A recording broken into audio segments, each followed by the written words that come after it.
Weather Channel. Now 6 feet of water, imagine that. Cars that can act like battering rams. These hyper-realistic simulations show you what the weather will look and feel like before it happens. Feel the forecast, streaming on CBS News. CBS News, 60 Minutes, Sunday on CBS.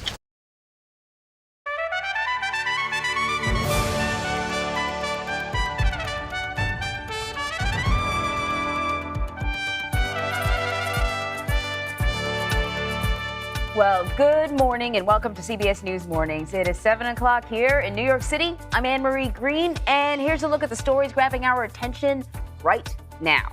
We're following a major financial meltdown involving Silicon Valley Bank. Now, President Biden is taking extraordinary steps to prevent a possible banking crisis. I'll tell you about that. Plus, flooding, mudslides, and rescues all underway across parts of California. We're going to have the forecast as another storm threatens the region tonight. No one got slapped. That's good news, but the Oscars were full of memorable moments and historic wins. We're going to have all the highlights from Hollywood's biggest night. Plus, Donald Trump's former lawyer, Michael Cohen, is expected to testify before a grand jury today. The main focus will be those alleged hush money payments Cohen arranged and made on behalf of the former president. How this could impact Donald Trump and possible criminal charges. And as the world marks 3 years since the beginning of the pandemic, CBS News is taking a deep dive into the origins of COVID. So what I found so far is evidence that points to double billing, potential theft of government funds. It is concerning, especially since it involves dangerous pathogens and risky research. Later this hour, we're going to dive into an investigation that examines whether the U.S. was billed twice for projects in Wuhan, China. So stay with us. We're going to be following the money on that one. Well, today, President Biden will address what the federal government is doing to prevent a potential banking crisis in the wake of the second largest bank failure in U.S. history, California's Silicon Valley Bank. Jared Hill reports on what steps are being taken now. Federal regulators say they're taking emergency measures to make sure depositors of the now failed Silicon Valley Bank, or SVB, will have access to all their funds starting today. They say they're taking similar measures for investors of Signature Bank of New York, which collapsed yesterday. I've been working all weekend with our banking regulators to design appropriate policies to address this situation. SVB's failure on Friday was a major concern to the tech and wine businesses it financed. Its collapse, followed closely by Signature Bank's, raised concerns about how this could reverberate among other financial institutions. Treasury Secretary Janet Yellen reassured customers on Face the Nation. The American banking system is really safe and well capitalized. It's resilient. According to a joint statement released by the Federal Reserve, the Department of the Treasury, and Federal Deposit Insurance Corporation, they're acting in a way that, quote, fully protects all depositors. Regulators insist the plan will not include using taxpayer dollars, as the two failed banks have not been rescued. Lawmakers on both sides are hopeful they can be acquired. That would be the ideal situation, and our delegation that talked to the FDIC last night made that clear. It is attractive for someone to want to purchase it. It's just a timeline of where to move forward, and the administration has tools to deal with this. There's also a new push by some House lawmakers to extend temporary lines of credit to the bank's depositors to assist with essential costs like payroll. Jared Hill, CBS News. All right, so for more on this, we want to bring in Weijia Jiang. She is joining us from the White House. So, Weijia, you know, the steps taken Sunday, they were the most extensive government intervention since the 2008 financial crisis, but, you know, pretty limited. That being said, there are going to be critics and there are going to be people praising the president for this decision. What might we hear from him? Well, Anne-Marie, we do expect to hear from the president sometime this morning about this. And I think what he will try to do is to reassure people that this is under control, try to keep the markets from rattling too much. And to your point, Anne-Marie, you know, Perhaps critics will say that more could have been done, but this all happened so quickly. And over the weekend, one of the main priorities was finding a buyer to absorb this bank. And it seems like the UK Treasury just announced that the biggest bank there, HSBC, will in fact purchase Silicon Valley Bank. And so that should quell some of the concerns, but certainly, this is something that we haven't seen in so long. And so I think the president will have to project confidence, will have to reassure people that the Treasury Department, took very quick actions to make sure that the clients there had access to their money, because that's really at the heart of all of this. Can these companies, have the funds they need to pay their bills, to pay their employees? And so I think we'll hear a lot of that from the president, and also a lot about accountability to how to prevent these things from happening again. Yeah. So for the people out there, because you mentioned how fast this happened, for the people out there that are saying, yeah, I heard about it on Friday and suddenly, all this stuff happened over the weekend, don't worry, we're going to dig into this story a little deeper later on in the hour. In the meantime, Weija, the president is heading to California. What do we know about the visit? Well, Anne-Marie, he has a lot on his agenda. It's not just California, it's an entire Western swing. But yes, he is going to California to meet with the prime ministers of the UK and Australia. And it's expected that they will talk a lot about defense, especially as tensions have increased with China in recent weeks. And so he will have a trilateral meeting there. He will make remarks before heading over to Monterey Park, which is the site of the devastating mass shooting that happened over Lunar New Year. And so he will be there to talk about gun rights, to meet with those impacted, to meet with the community. And then he'll head over to Las Vegas, where he will talk even more about his agenda, about prescription drug prices. So this is a very busy trip, and it is timely, right? Because he will be there as California deals with this banking crisis. So while he is there, we don't have any additional stops that we know of, but certainly he could add something to his schedule to address this even more, even though he is expected to make remarks about that collapse here at the White House this morning. Really, really quickly, other thing that the administration announced, they have decided to limit drilling on 16 acres in Alaska and the Arctic Ocean. But on the flip side, there's an expectation that the administration will approve an $8 billion Willow oil project in Alaska. Sounds like two different takes on conservation, or whether or not, oil is where we're going. What's the administration saying about that?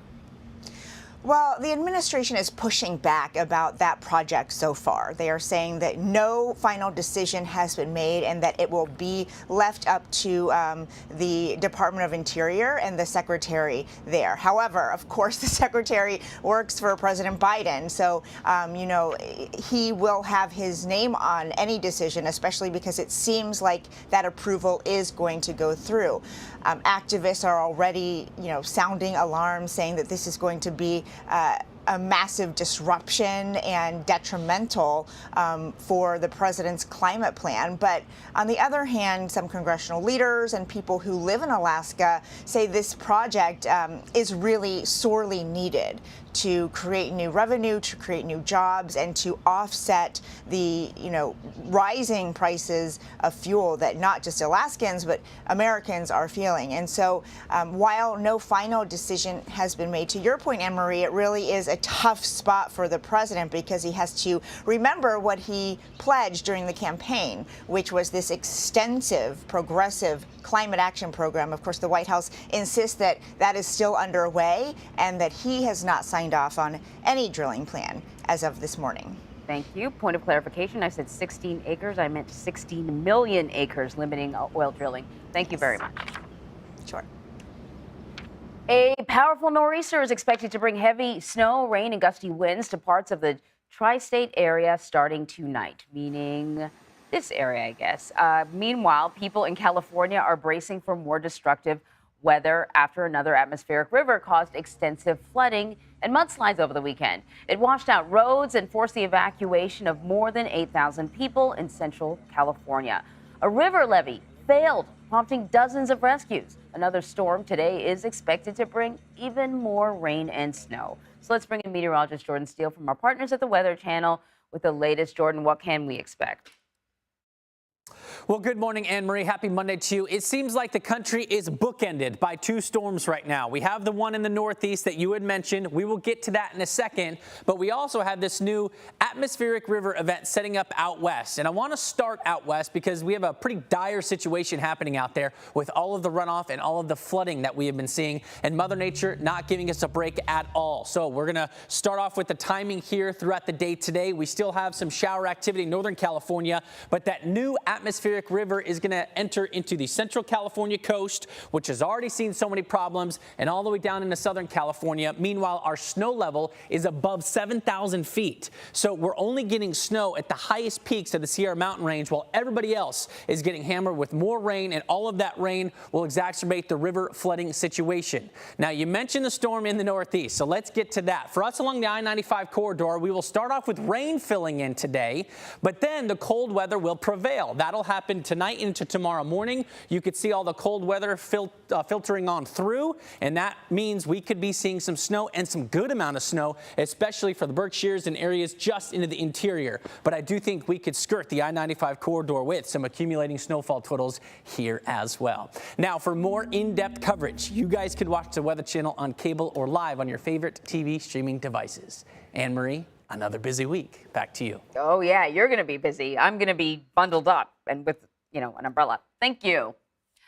In Hollywood, Everything Everywhere was everywhere at the Academy Awards. The movie entered the night with 11 nominations, left with 7 statues, including Best Director and Best Picture. Danya Backus is in Los Angeles with more from Hollywood's biggest night.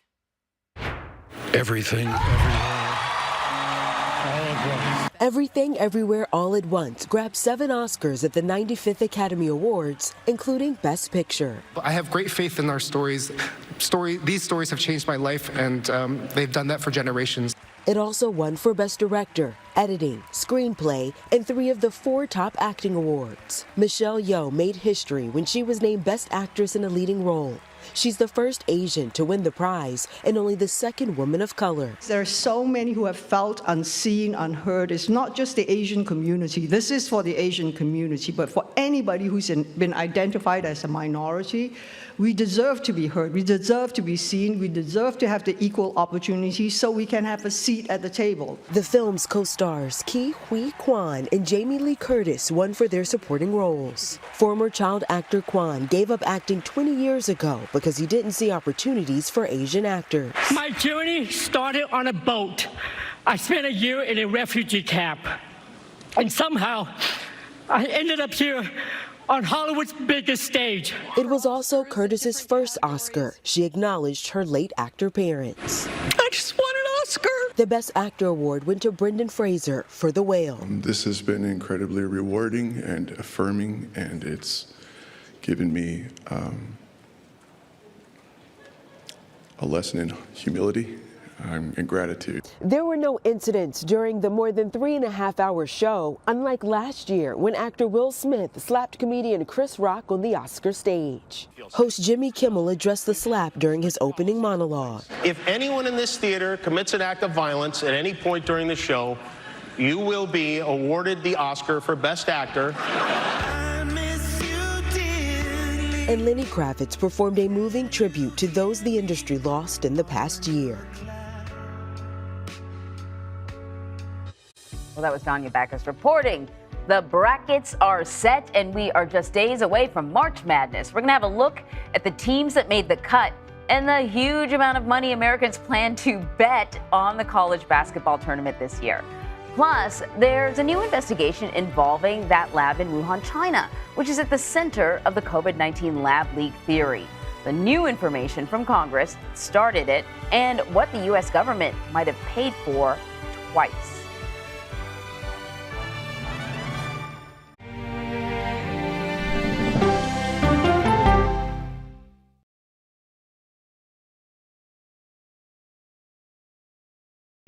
Hey there, welcome to The Uplift. I thought she was a groom, and I stepped back and I went, oh, you're the queen. She's going to be with me every instant that I'm alive. I just wanted to see if you'd go to Disneyland with me today. I look over at him and he's smiling. I'm going to remember that the rest of my life. They told us when he was going to be born, he was only going to live for 30 minutes. It's really a miracle that he's with us today. The Uplift. Stream now on the free CBS News app. When you wake up in the morning, we want to be your go-to team. On our places, bright shiny faces. I don't go to work in the morning. I go for coffee with my two good friends, and we talk about the world. Your morning routine just got better. CBS Mornings. An original documentary from CBS reports. I always tell people that Twitter would not be Twitter without Black Twitter. It's just us being in fellowship with each other. And it becomes a conversation you don't want to be left out of. People really started to recognize the power of activism on Twitter. Based on that one tweet, the hashtag #OscarsSoWhite was trending around the world. If anything has really powered Black Twitter, it's been humor. If your food ain't right, oh, we're going to tell you about that too. We tend to create change, create culture and cool. That's how movements happen on Black Twitter and go beyond more than that. Black Twitter, the Twitterverse that changed a generation. Now streaming on the free CBS News app.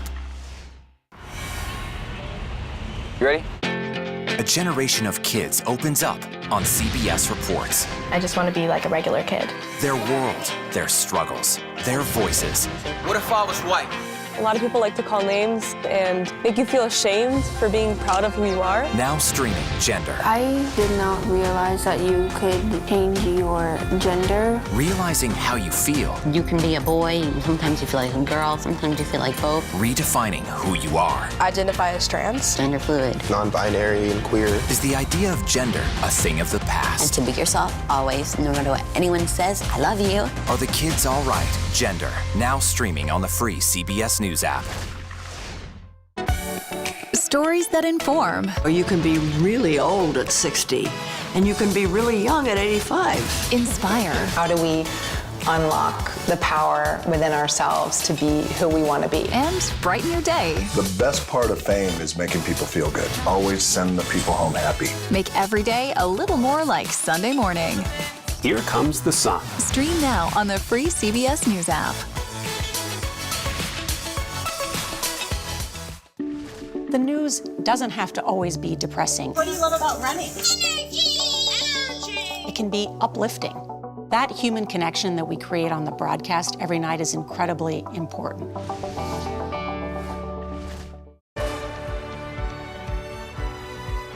The U.S. and South Korea launched their biggest joint military exercises in years today.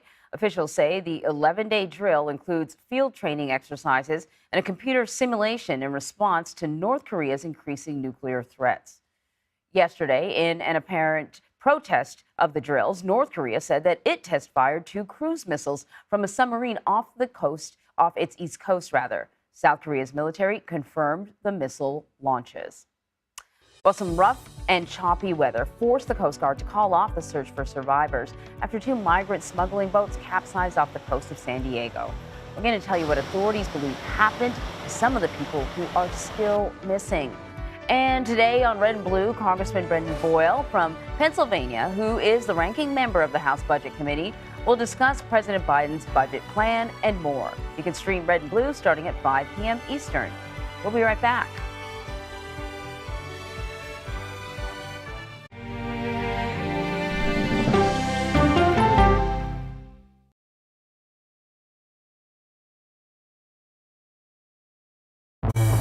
An original documentary from CBS reports. Controversial Congressman George Santos. Why won't you answer our questions? How did he manage to get elected? Thank you very much, and God bless you, and God bless the USA. George Santos' campaign was a campaign of deceit, lies, fabrication. And who is he, really? I knew him as Anthony DeVolder from Queens. Really, who he is, he's a fraud. I compare him to the Tinder swindler. From people who know him, the truth, the facts, the lies. He would say that he was worth $100 million. It's an incredibly cynical episode in American politics, beyond satire. Had you ever seen anything like this? No, and I hope I never see it again. Campaign of Deceit, now streaming on the free CBS News app. She dazzled on the court and off the court as a businesswoman. Thank you for joining us on Person to Person. Tennis superstar and entrepreneur Serena Williams.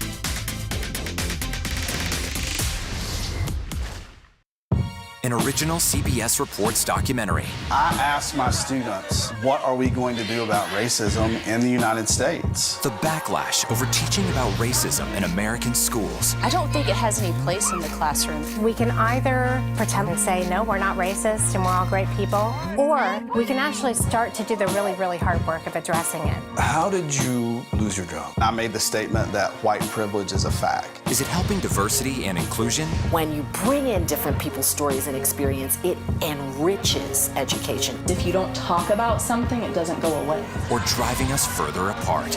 What schools are doing to our children in the name of anti-racism is in fact teaching them racism. The intention is to put us in this war against each other. An original CBS Reports documentary, streaming now.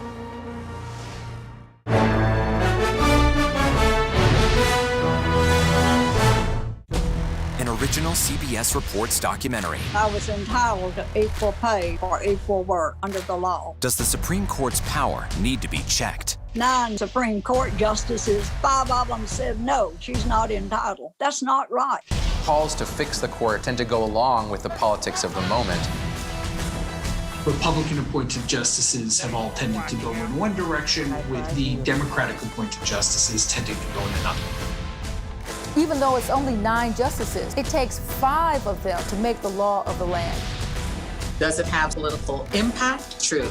Political intent? Probably not true. If the American people don't trust the judgment of their court, that's a real problem for our democracy. An original CBS Reports documentary, streaming now. When you wake up in the morning, we want to be your go-to team. Your morning routine just got better. CBS Mornings.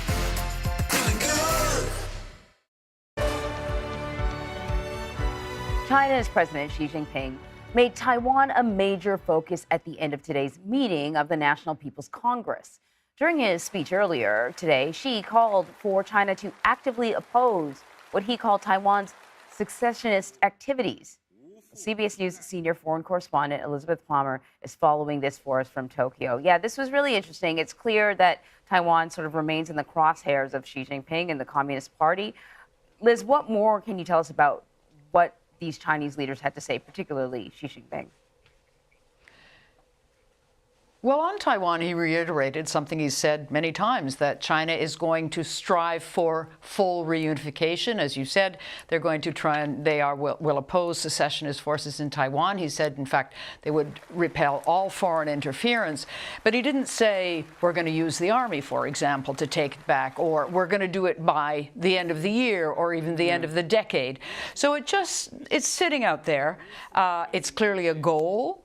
But there were many other things in the speech that indicated that his real priority is China's security and stability after a pretty rough time. COVID has taken the toll on the economy. So he was trying to project a strong China, a China that is, as he called it, its rejuvenation is underway. It will be prosperous. And he came back to something that he said before. He wants to tackle inequality and try and spread the wealth around. He also didn't do what he did last week, and that is to call out the United States specifically for what he called encircling China, suppressing it. So it was a wide-ranging speech, a confident-sounding speech, and it wasn't a terribly aggressive speech. It was pretty even. So you mentioned security and stability. Let's take on each of those.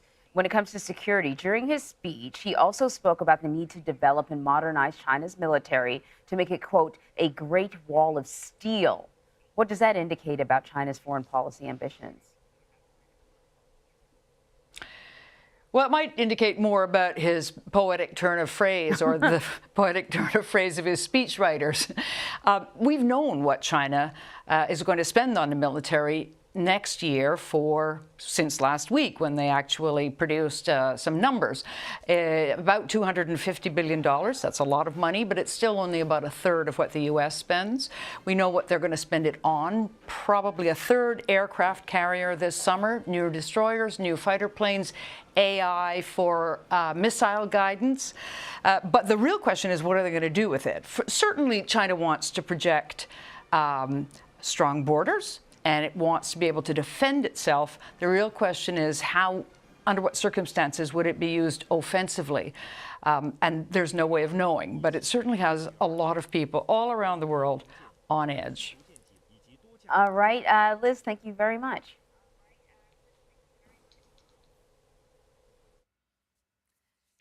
Okay, so at least 8 people are dead after 2 boats carrying migrants capsized off the coast of Southern California.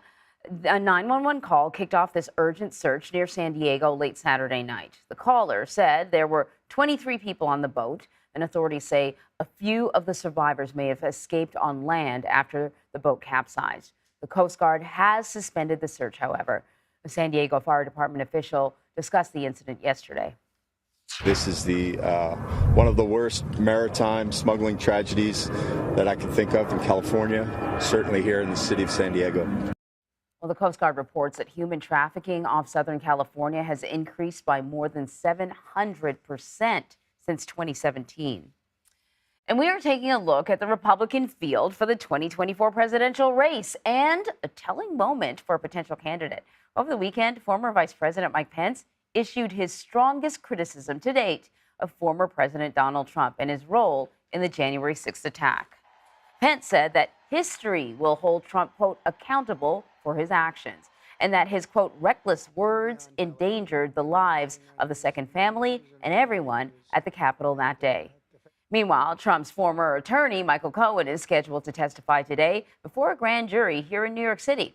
It's part of an investigation into alleged hush money payments made on the former president's behalf during the 2016 presidential campaign. Now, Cohen has already served time in prison for campaign finance violations after arranging payouts to 2 women who allegedly had affairs with Trump. Trump, however, has denied those affairs. The time now is 7:26. Here is a look at some of the big stories that we are following for you in the next half hour. The results are in from the second autopsy of a protester killed by police in Georgia. What lawyers for the victim's family say the testing shows about the moments before the activist shot. Plus, did 2 U.S. government agencies pay the bill for one investigation at a Chinese medical lab? Our Catherine Herridge is on the case.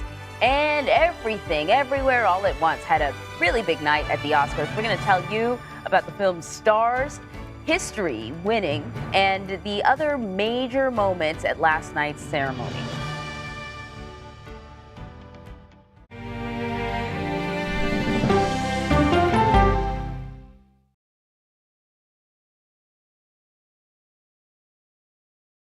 In today's Money Watch, business analyst Jill Schlesinger is here to help. How do you even begin to make the best use of your money? If you've got a match from your employer, don't give away that money. Dollar Jill, y'all. CBS Mornings, starting at 7. An original documentary from CBS reports. The carnage in our nation's schools has become painfully repetitive. Not one more child! School shootings have parents fighting mad. I promised my daughter I was going to fight. It's going to keep on happening. And teachers taking lessons in how to fight back. This is an exercise. We approach it as it's you or them. It shouldn't have to be your teacher's job to protect your life. But will the battle over gun control, people are afraid that they're going to lose their gun rights altogether, be the hardest lesson of all? The exercise, you're having to shoot at an adult. Are you prepared to have to kill one of your students? Guns in the Classroom, now streaming on the free CBS News app. After decades in the public eye and public service, this mother-daughter duo is now talking about gutsy women. What's the gutsiest thing you've ever done? We go person to person with Secretary Hillary Rodham Clinton and Chelsea Clinton. Now streaming on the free CBS News app. You ready? A generation of kids opens up on CBS Reports. I just want to be like a regular kid. Their world, their struggles, their voices. What if I was white? A lot of people like to call names and make you feel ashamed for being proud of who you are. Now streaming Free Speech. It's evident that there's a wave of censorship across the nation. Angry partisan debate in schools. College campuses have not been a place of intellectual diversity for the longest time now. Are loud voices silencing a generation. I don't feel comfortable speaking out. I started to realize I wasn't even discussing stuff in class. I was keeping all my thoughts to myself. Are the kids all right? Free Speech. Now streaming on the free CBS News app. When weather turns extreme, The storm is set to hit more than 60 million people. every second counts. Millions facing an icy commute. CBS News and the Weather Channel bring you virtual weather technology. So advanced, so real. There's a wrinkle in the forecast, the accumulating ice. You'll have time to get prepared. Take precautions before you head out. Feel the forecast. Weather when it matters most on CBS Mornings. On our places, bright, shiny faces. When you wake up in the morning, we want to be your go-to team. I don't go to work in the morning. I go for coffee with my two good friends, and we talk about the world. People from every corner of America facing challenges. Everyone is just looking for some type of connection. Just raise your hand and say, hey, I'd like to help. Coming together to find solutions. We are going to do something about it. Their stories are our stories. Welcome to Eye on America. Stream on the free CBS News app, Mondays at 8 p.m.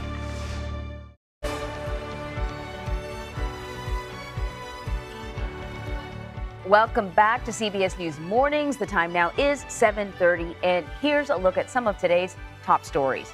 Fighting has escalated in the Ukrainian city of Bakhmut. Both sides say their death tolls have risen.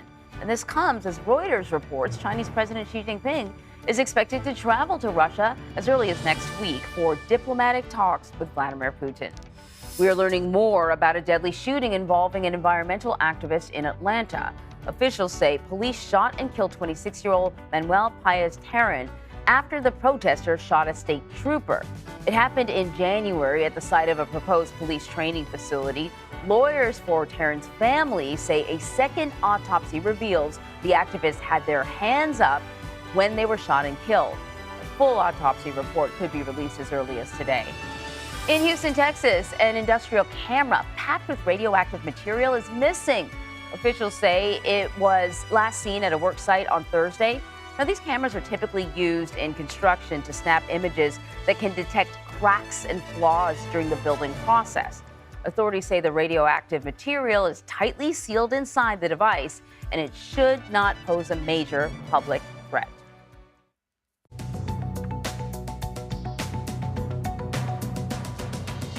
All right, federal regulators have announced that they are taking emergency measures, to make sure that customers of the collapsed Silicon Valley Bank will have access to all of their funds starting today.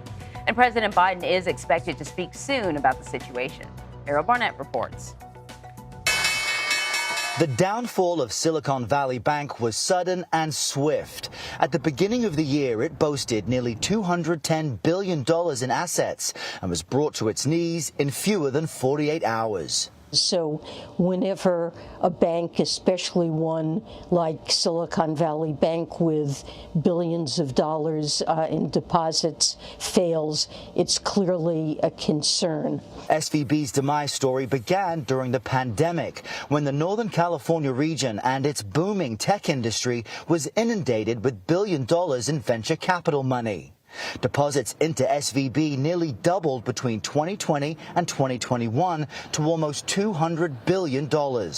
Awash in cash and with interest rates at historic lows, the bank invested in something usually considered safe, long-term treasury bonds. And then what happens is interest rates went up and the value of those bonds went down. So the value of the assets of the bank declined. Last Wednesday, SVB announced losses of nearly $2 billion. That alarmed people, says Berkeley professor Ross Levine. All of these depositors in the bank were told by venture capitalists that the bank might be in trouble. So all of the depositors at the same time went to take their money out, and it just wasn't funds there. We started hearing that there were some liquidity issues at SVB into Wednesday night and Thursday morning. Vanessa Wu is general counsel at Rippling, a workforce management platform which handles payroll, which was a client of SVB. What happened on Friday was we saw the funds associated, the payroll wages associated with 66,000 workers leave our account and never make it to employees. And that's because federal regulators had shuttered the bank.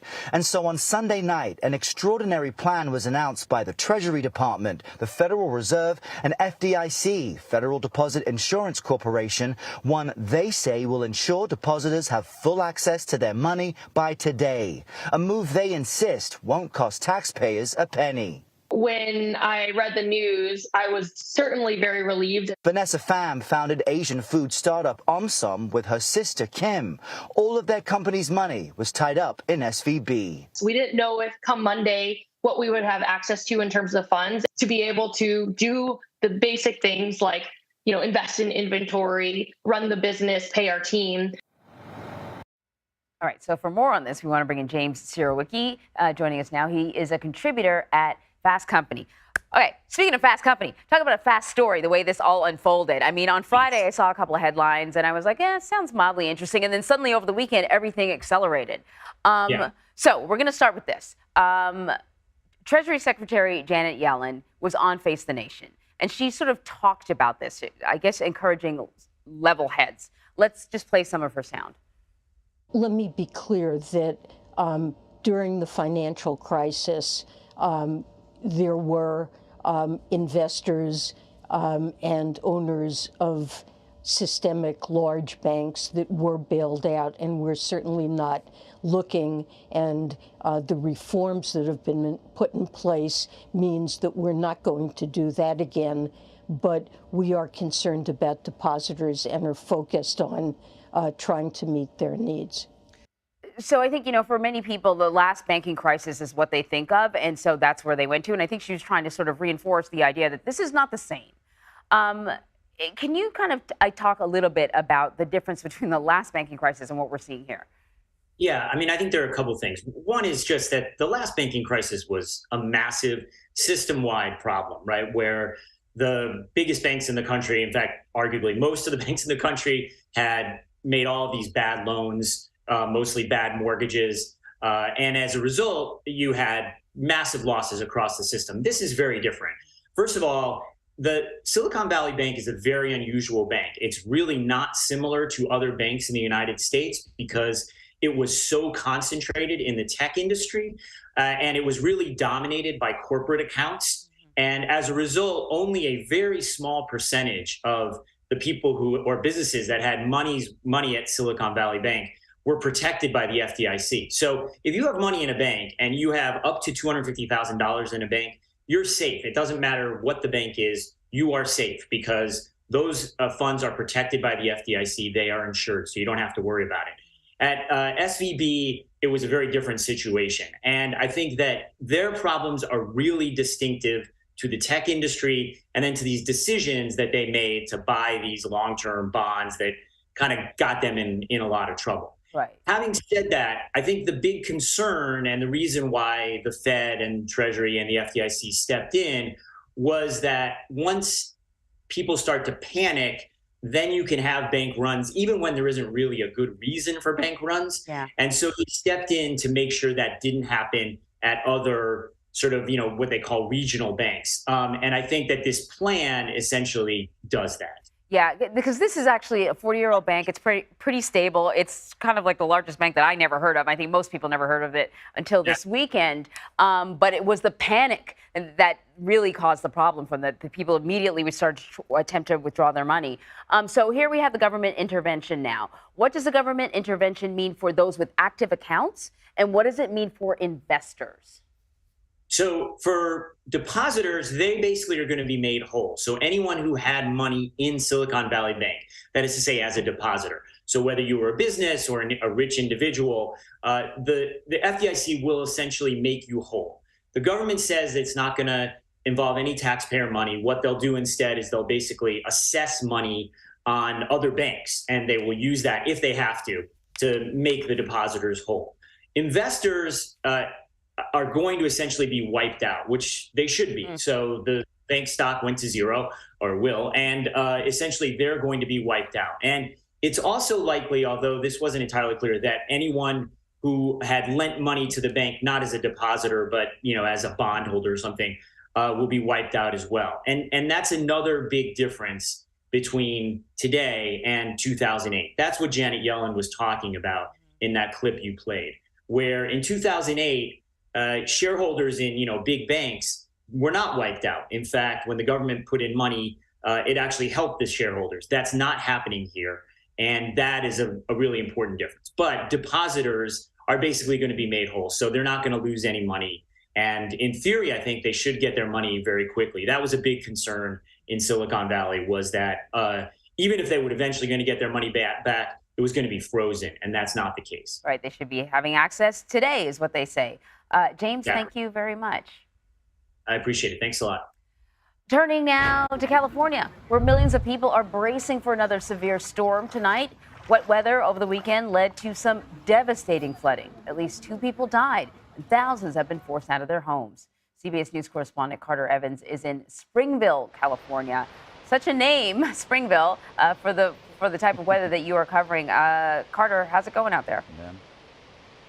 Well, where I'm standing used to be a road. You can see some of the asphalt here was wiped out by heavy rains and melting snow that flooded communities. But I want you to think for a second. Look at these huge boulders and trees. Imagine the force of the water that was tossing these all around and inundating homes. Entire neighborhoods submerged after heavy rains flooded parts of California. I think I got visual on him. Copy, we got visual.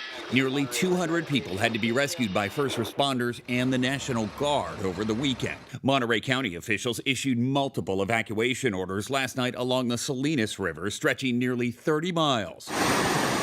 In the city of Pajaro, a levee breach forced thousands of farm workers like Isaac Martinez to evacuate their homes and likely lose out on work. In the summer, I work in the fields, picking berries, and I think this year is going to be hard for them. The water's too high. California grows more than a third of the country's vegetables and 3/4 of its fruits and nuts, all threatened by constant flooding this winter.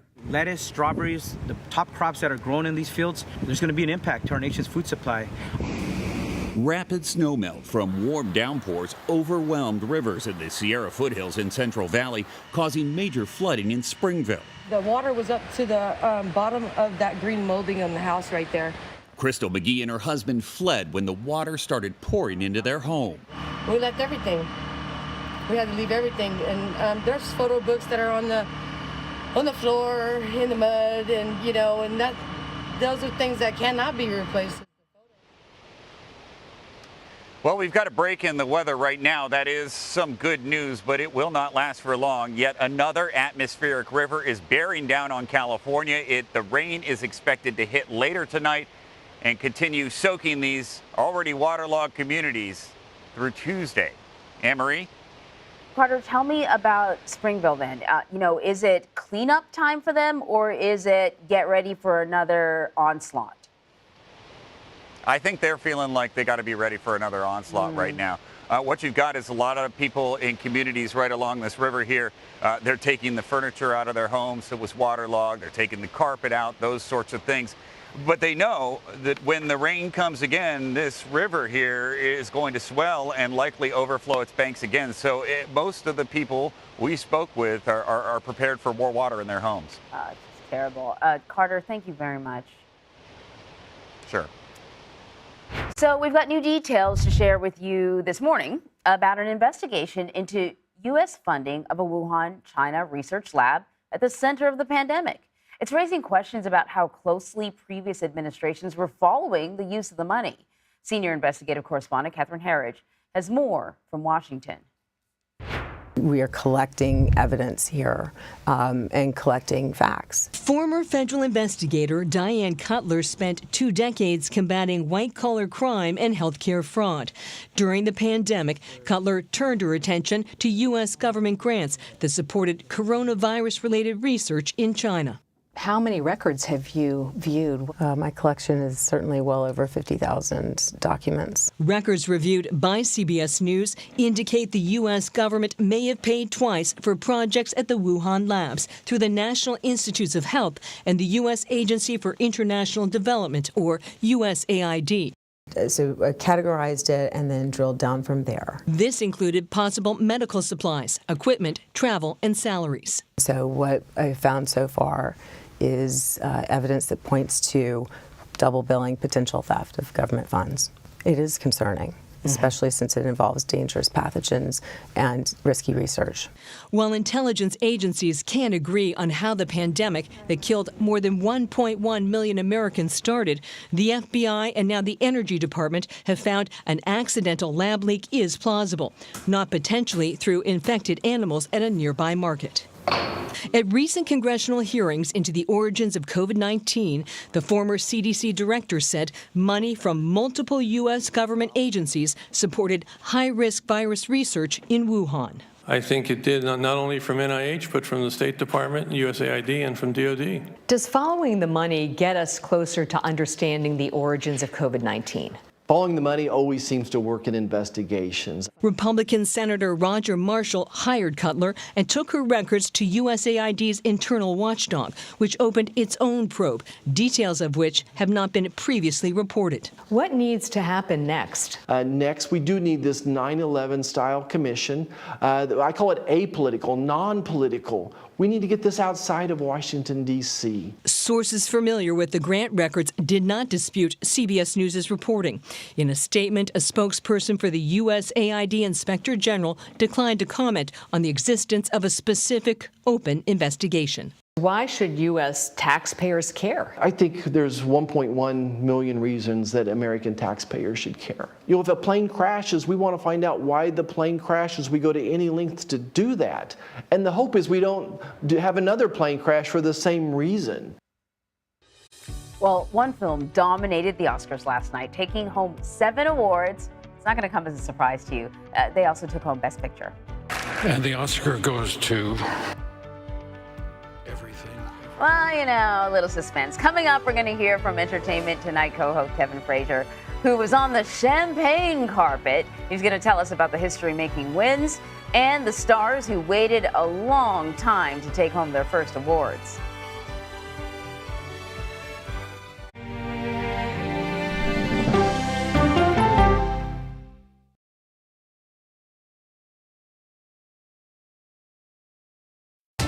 People from every corner of America facing challenges. Everyone is just looking for some type of connection. Just raise your hand and say, hey, I'd like to help. Coming together to find solutions. We are going to do something about it. Their stories are our stories. Welcome to Eye on America. Stream now on the free CBS News app. The first U2 show really was on this outside here. Oh, right there. Yeah. Hi, I'm Nora O'Donnell, and we go person to person with Bono. Community is at the very heart of U2's music. There was magic, you know, that's all we had. Now streaming on the free CBS News app. If it's important to our nation. Madam Speaker, I want to talk to you, of course, about abortion. It's on Face the Nation. How much money is it that you think you need to go ask Congress for? The why behind the biggest stories. Can there be stability if Vladimir Putin remains in power? Face the Nation with Margaret Brennan on CBS. An original documentary from CBS reports. As the nation of Hungary evolves toward autocracy, if you define an autocrat as someone that the people can no longer get rid of, even when there are elections, he's definitely an autocrat. some American conservatives like what they see. Viktor Orban has done a tremendous job, and you've kept your country safe. CBS Reports explores their growing alliance. I have come to Texas. We should unite our forces. So there are a ton of booths here, a lot of young people here. And what it means for American democracy. Prime Minister Orban is being accused of all kinds of things simply because he doesn't toe that liberal line. He stands for Christian conservative values. To sum up, the mother is a woman, the father is a man, and leave our kids alone. Full stop, end of discussion. A new conservative alliance, now streaming on the free CBS News app. when weather turns extreme. The threat of severe weather and dangerous tornadoes is expected to last. CBS News and the Weather Channel bring you virtual weather technology so advanced, so real. Let's bring in our partners at the Weather Channel. Now 6 feet of water, imagine that. Cars that can act like battering rams. These hyper-realistic simulations show you what the weather will look and feel like before it happens. Feel the forecast, streaming on CBS News. We're really excited that we've been honored with the Emmy Award for Outstanding Live News Program. But we know we couldn't have done that without you. So thank you. CBS Mornings, weekdays at 7 on CBS. The news doesn't have to always be depressing. What do you love about running? It can be uplifting. That human connection that we create on the broadcast every night is incredibly important.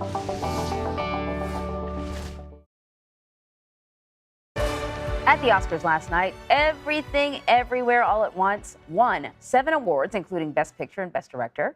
Entertainment Tonight co-host Kevin Frazier was on the champagne carpet, and he's also up early for us, or maybe late. I'm not sure what it is for you. Kevin, thank you so much. You know, just personally, as an aside, the jury is out on the champagne carpet. Not sure if I was, feeling it as much, but it's okay. Right, it was okay. It was okay. Good morning. How are you doing? I'm great. You know, it has been a good morning so far, and it was a long night, Anne-Marie, but you know what? Here's the thing. It seemed like the time-shifting movie, Everywhere, Everything, All at Once, was everywhere all at once last night, picking up prize after prize, including 3 acting awards, Best Director, and the biggest award of them all, Best Picture. And the Oscar goes to Everything, Everywhere. Winning Best Picture was the culmination of a golden night for Everything, Everywhere, All at Once. A modern take on mother-daughter relationships, putting its characters in multi-dimensional world with the fate of the universe at stake. What's happening? Michelle Yeoh. As the mother, 60-year-old Best Actress winner Michelle Yeoh has been making movies for decades, but this was her first Oscar nomination. And ladies, don't let anybody tell you you are ever past your prime. Never give up. I spoke with her co-star, a shimmering Jamie Lee Curtis, before the ceremony. I decided to dress like an Oscar in case I don't win one. She didn't have to worry. Jamie Lee Curtis! Winning Best Supporting Actress, Curtis tearfully acknowledged her parents, actors Tony Curtis and Janet Leigh. And my mother and my father were both nominated for Oscars in different categories. I just won an Oscar. Stories like this only happen in the movies. Winning Best Supporting Actor for Everything Everywhere All at Once, Kiwi Kwan says he is living the American dream. He was a child star who also played opposite Brendan Fraser more than 3 decades ago. Oh, my goodness. I asked Fraser about that before his win for Best Actor in The Whale. I said when I first saw him, we're still here, man. We're still here. One person who wasn't there, actor Will Smith, banned from Academy events for a decade after last year's slap. Host Jimmy Kimmel managed to get through the show without incident, saying he wanted everyone there to feel safe. If anyone in this theater commits an act of violence at any point during the show, you will be awarded the Oscar for Best Actor and permitted to give a 19-minute long speech. Jimmy really was fantastic. And you know, this is just the 3rd time in Oscar history that one picture has won 3 acting honors. A Streetcar Named Desire and Network were the last movies to do that. And we also have to acknowledge the night's other big winner. The German film All Quiet on the Western Front won 4 Oscars, including Best International Feature, Anne-Marie. So let's dig into some of the bigger winners. Michelle Yeoh, first Asian woman to win Best Actress, and then Brendan Fraser, right? First time he's winning an Oscar. Both of them have been around for a long time and have had different journeys to that Oscar stage. Can we talk a little bit about their differences? Both of them sounded incredibly grateful for having come to that point. Yeah, think about this. 15 years ago, the two of them were in The Mummy together. But, like you said, they have gone in two very different paths. And, for Brendan, he was a bona fide star who things dried up a little bit in Hollywood. So this was a big deal for him. And this role, this starring role in The Whale, was a huge jump and leap for him. They did a great job with all the prosthetics. And he really does give you an Oscar-worthy performance. As for Michelle, she has been fantastic all along. But in supporting roles, let's not forget she was in Crouching Tiger, Hidden Dragon, and she was at the Oscars in 2001. She was a Bond girl. And who can forget her just stealing frames in Crazy Rich Asians? She was so good in that movie. So it was kind of cool to see these two come back together again 15 years later. And it was also cool to see Halle Berry give that statuette to Michelle Yeoh, because there are only two women of color who have won Best Actress, and they were both on that stage at the same time. Chilling. We're going to run out of time, so I'm just going to hit up some other things. Black Panther, Wakanda Forever went in with 5 nominations. How'd the movie do? Won. Ruth Carter won her second Oscar. She becomes the first black woman to win 2 Oscars. She is the costume designer extraordinaire. She is amazing. Congratulations to her. Yeah, definite history making there. And any other surprises for you last night?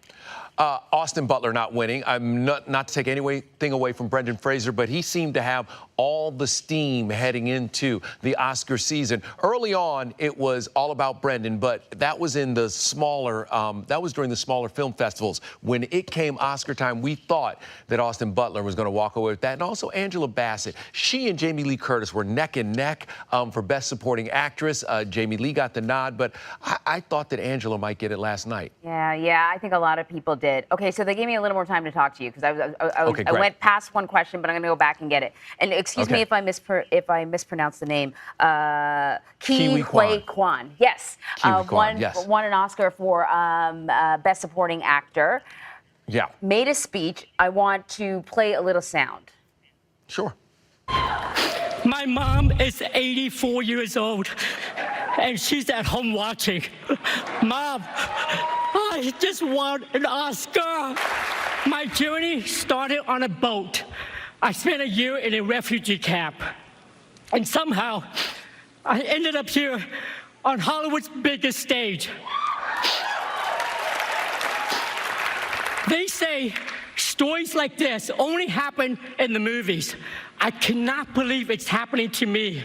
This is the American dream. I love it. It is the American dream. I mean, just imagine this. You're a kid and you go to an audition, but it's not your audition. It's for another family member. And you end up being picked for a major motion picture, Indiana Jones. And from there, he also starred in Encino Man. But after that, he became a stunt coordinator and was doing other things because there weren't these roles for him anymore. He kind of aged out. He was the cute little kid, but then it didn't translate. And now here he is. He scores this role in Everything, Everywhere, All at Once. It becomes a monster hit, and he steamrolls through award season and takes home all these awards. From the beginning, he was the guy, and it's just really reaffirming to see someone come out of nowhere and win. It is the American dream for him to win this Oscar. Yeah, and I don't want to get into what happened last year, but I'd like to say that this year's Oscars, I think, helped to sort of put that all behind us. This is a feel-good Oscars. Yes, the musical performances were fantastic. Even the In Memoriam, everything was great. Lady Gaga did the un-Gaga-like thing. She showed up in torn jeans and no makeup, basically. Wow. So it was a great night. Rihanna was spectacular, last person on the carpet, but she was great. So it was a great night, Anne-Marie. Kevin said that, like, sometimes that's not uncommon for Rihanna. She shows up, maybe the tail end. Kevin, thank you. That's what a superstar does. That's right. Anne-Marie, great we'll wait talking for to you. Rihanna, thank you. The time now is 7:57. Here's a look at what's coming up today. President Biden is meeting with leaders of Australia and the UK and California later on today. They're expected to announce a plan to arm Australia with nuclear-powered submarines. It's part of a security pact between the three countries to defend against China. At 1:30 p.m. Eastern, we'll have a special panel discussion on the impacts of the pandemic on American life and businesses 3 years after COVID-19 was first declared a worldwide emergency. We're going to hear from a doctor who was on the front lines and people who became entrepreneurs during the outbreak. Tonight, we'll dig deeper into the impacts of the pandemic on the workplace. CBS News Primetime with John Dickerson is running a week-long series called The Shifting Workplace. It debuts tonight at 7 p.m. Eastern. And before all of that, during our 9 a.m. hour, we're going to talk to the head of a healthcare startup whose business can't pay employees because of the collapse of the Silicon Valley Bank. President Biden is also expected to speak on this sometime after 9 a.m. Eastern.